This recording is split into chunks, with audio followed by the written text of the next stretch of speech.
నడిపించుకుంటాము అనేటువంటి ఒక మాట మా నాయకులు మాట్లాడినప్పుడు మరి ప్రతిసారి ప్రజల విషయానికి వచ్చినప్పుడు అభివృద్ధి విషయంలో గాని సంక్షేమం విషయంలో గాని ఈ విధంగా ఇబ్బందులు పెట్టుకుంటూ మనం కూడా ఇబ్బందులు పడుతూ పోతే బాగుండదు అని చెప్పి మాకు ఇక్కడ ఓడిపోయి ఇన్ఛార్జ్ గా ఉన్నటువంటి ప్రతాప్ రెడ్డి గారికి వాటిని సంధాయించి చెప్పి అభివృద్ధి కార్యక్రమాలు వచ్చినప్పుడు తప్పకుండా మీ అభిప్రాయాలు తీసుకుంటాము.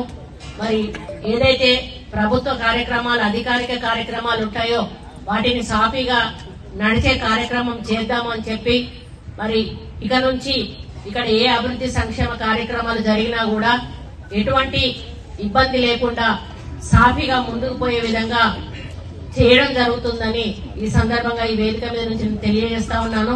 అదే విషయం కలెక్టర్ గారికి కూడా చెప్పాను. ఎందుకంటే ఇక్కడ అధికారులు ఇబ్బంది పడొద్దు కాబట్టి మేమేదో పార్టీల బేసిస్ లో పోతే ఇక్కడ ప్రజలు అధికారులు ఇబ్బంది పడడం జరుగుతుంది కాబట్టి అభివృద్ధిని సంక్షేమాన్ని ప్రజల యొక్క ఆలోచనలను దృష్టిలో పెట్టుకుని కలిసిమెలిసిగా పనిచేయాలనేటువంటి లక్ష్యంతో, ఎందుకంటే వరంగల్ పాత ఉమ్మడి జిల్లాలో ఒక ఈ నియోజకవర్గమే మాకు ఈ సమస్య ఉంది. ఒక గన్పూర్ ఉండే గన్పూర్ ఆల్రెడీ మా పార్టీలోకి వచ్చాడు కాబట్టి అక్కడ సమస్య ఉండదు. అన్న రాడు ఎందుకనంటే ఆయన నికాస్ అయినటువంటి బీఆర్ఎస్ నాయకుడు. కానీ ఈ సమస్య రావద్దని మరి అన్న మీద కూడా నాకు, ఎందుకంటే నేను కూడా అందులో పని చేసినప్పుడు ఒక వ్యక్తిత్వం, మనిషి వ్యక్తిత్వం ఏంటో తెలుసు. ఆయన ఎటువంటి అంటే అజాత శత్రువు లాంటోడు, నిమ్మలంగా పోయేటోడు, కొట్లాడేటోడు కాదు. ఆయన కొట్లాడేటోడు అయితే నేను కూడా కొట్లాడి పెట్టుకుందామనే చూసేదాన్ని.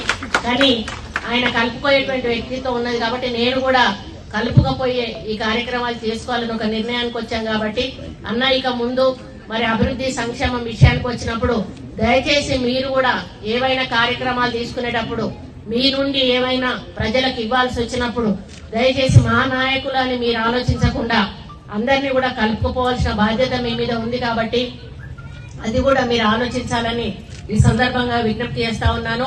అసలైన తొలి వెలుగు.